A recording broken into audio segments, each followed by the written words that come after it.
Students, welcome to Vaghela study channel.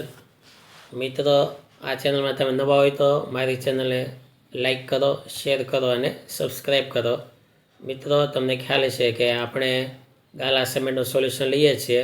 તેમાં આંકડાશાસ્ત્ર વિષય ધોરણ 12 પેપર પહેલું, તેમાં વિભાગ એ બી સીના સોલ્યુશન મેં આપેલા છે અગાઉ. આ છે વિભાગ ડીનું સોલ્યુશન. વિભાગ ડીની વાત કરીએ તો તેમાં દાખલા 8 લખવાના હોય છે. એક દાખલાને 3 માર્ક, 8 તેરી 24 માર્ક. સૌથી વધારે માર્કનો કોઈ વિભાગ હોય તો વિભાગ ડી છે. 24 ગુણનો વિભાગ છે.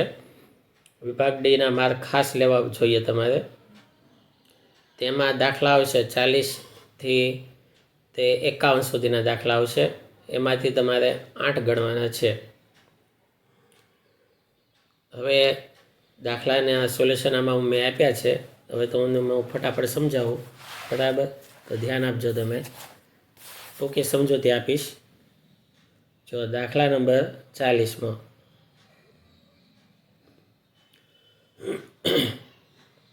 તેની અંદર પરંપરિત આમાંથી અચલ આધારે સૂચકાંક ફેરવવાનો છે. તો વર્ષ, વેચાણી 2 કોષ્ટક જેમ હોય તેમ. ત્યારબાદ અચલ આધારે સૂચકાંકમાં બદલાવવાનું સૂત્ર આપેલું છે. તેમાં જો ચાલુ વર્ષનો પરંપરિત આધારે સૂચકાંક ગુણ્યા અગાઉના વર્ષનો અચલ આધારે સૂચકાંક ભાગ્યા 100. તો આ રીતે ગણતરી કરો તો 2020, 21, 22, 23, 24 દરેકના સૂચકાંક આવી રીતે તમે મેળવી શકશો. હવે દાખલા નંબર 41, તેની અંદર ટકાવારી વધારો ઘટાડો આપેલો છે. હવે આવી રીતે આપે ત્યારે સૂચકાંકમાં વધારો હોય તો એ પ્લસ ગણાય, ઘટાડો હોય તો માઇનસ ગણાય, બરાબર? તો જો ત્રીજું કોષ્ટક છે, બીજા કોષ્ટકમાં પ્લસ માઇનસ આપ્યું, વધારો ઘટાડો. ત્રીજા ખાનામાં 100 + 50, કે 100 સૂચકાંક હોય એમાં વધારો ઘટાડો કરવાનો હોય. તો આ રીતે ઘટાડામાં માઇનસ 100 - 5. ત્યારબાદ ભાર, તે વસ્તુની કિંમતના મહત્ત્વ આપેલો છે. મહત્ત્વ એટલે ભાર, W. તો 5, 4, 3, 2, 1. પછી IW મેળવી અને નીચે જો સૂત્ર આપેલું છે સૂચકાંકનું, σIW છેદમાં σW બરાબર. અને આ એનો જવાબ છે. દાખલા નંબર 42, તેની અંદર એનની કિંમત છે σx - x બાર, y - y બાર 72, SX 3, σy - y બાર 360. પછી સૌથી પહેલાં SY ગોતવાનું. SY ગોતવાનું સૂત્ર એમાં આપેલું છે. જો SYની કિંમત 6 આવી. ત્યારબાદ હવે સહસંબંધાકાર શોધવાનું સૂત્ર. આ સૂત્ર મૂકીએ એટલે તરત જવાબ આવી જશે. હવે 43મો દાખલો, તેમાં x બાર, y બાર આપેલો, SX સ્ક્વેર, SY સ્ક્વેર આપેલો છે. આ રીતે અને સહવિચરણ કોવેરિયન્સ આપેલું છે 400.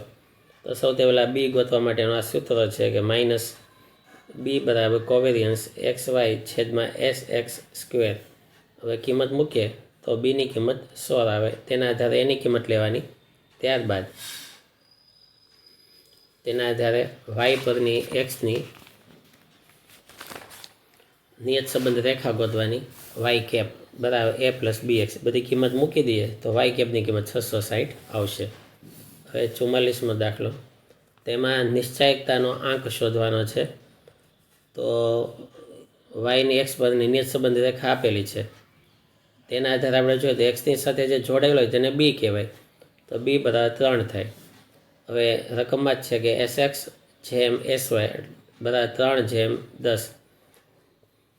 હવે સૂત્ર b બરાબર r SY છેદમાં SX. હવે r શોધવાનો છે તો ફેરવીએ, સૂત્રનો કરતા rને બનાવીએ, બાકીનું બધું ફરી જશે. તો r બરાબર b * SX છેદમાં SY.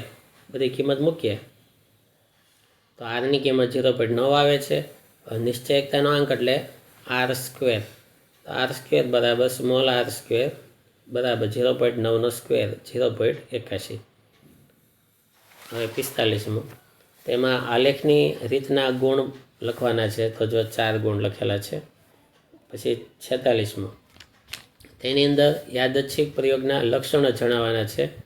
તો આ યાદચ્છિક પ્રયોગના લક્ષણો આપેલા છે. ત્યારબાદ દાખલો 47માં તેની અંદર સંભાવનાનો છે. પી ઓફ બી આપેલો છે 3/5, પછી કૌંસમાં પી ઓફ એ ડેશ છેદગણ બી, તો એની કિંમત થાય P of B minus P of A છેદ બી. હવે પી ઓફ બીની કિંમત 3/5 આપેલી છે. પી ઓફ એ ડેશ છેદ બીની કિંમત 1/2 છે. પછી આ સૂત્રનો કરતા બનાવી દઈએ. પી ઓફ એ છેદ બીને એને માઇનસ આ સાઈડ ફરે એટલે પ્લસ થાય, 1/2ને સામે ફેરવીએ તો એ માઇનસ થાય. પછી ક્રોસ ગુણાકાર કરી સાદું રૂપ આપો તો 1/10 આવશે. ત્યારબાદ પી ઓફ એ છેદ બી બરાબર પી ઓફ એ છેદ બી છેદમાં પી ઓફ બી બધી કિંમત મૂકીએ અને છેદ ડબલ છેદ આવે ને ત્યારે છેદનો છેદ હોય ને તેના વ્યસ્ત કરીને ગુણાકાર કરી નાખવાનો. જો 1/10 ગુણ્યા 3/5 હતો એને બદલે 5/3 કરવાનો. છેદ ઉડાડીએ તો 1/6 આવશે. ત્યારબાદ પી ઓફ એ ડેશ યોગગણ બી ડેશ બરાબર પી ઓફ એ છેદ બી ડેશ. આ સૂત્ર છે 1 - પી ઓફ એ છેદ બી. એ છેદ બીની કિંમત છે 1/10. 10 × 10, 10માંથી 1 જાય તો 9, 9/10. ત્યારબાદ 48મો દાખલો. એમાં 1 થી 6 સુધીની સંખ્યા છે. 100માંથી 1ની પસંદગી કરવાની છે. તો કુલ પરિણામો n બરાબર 100 આવશે. પછી પસંદ કરેલી સંખ્યા એક અંકની હોય. એક અંકની સંખ્યા 1 થી 9 સુધીની થાય તો m બરાબર 9 આવશે. તેથી પી ઓફ એ બરાબર 9/100 કે 0.09. અને ઘટના બી પસંદ કરેલ સંખ્યા પૂર્ણ વર્ગ હોય. 1 થી 100 સુધીમાં પૂર્ણ વર્ગ સંખ્યા 10 આવે. 1, 4, 9, 16, 25, 36, 49, 64, 81, 100. તો m બરાબર 10. પી ઓફ બી બરાબર આવશે 10/100 કે 0.1. પછી હવે એ છેદ બી એટલે શું કે ઘટના એમાં પણ હોય અને બીમાં પણ હોય, બંનેમાં. તો એક અંકની પણ હોવી જોઈએ અને પૂર્ણ વર્ગ પણ હોવી જોઈએ. તેને એ છેદ બી કહેવાય. તો 1, 4, 9. તો એમની કિંમત 3. હવે એની સંભાવના ગોતીએ તો 3/100.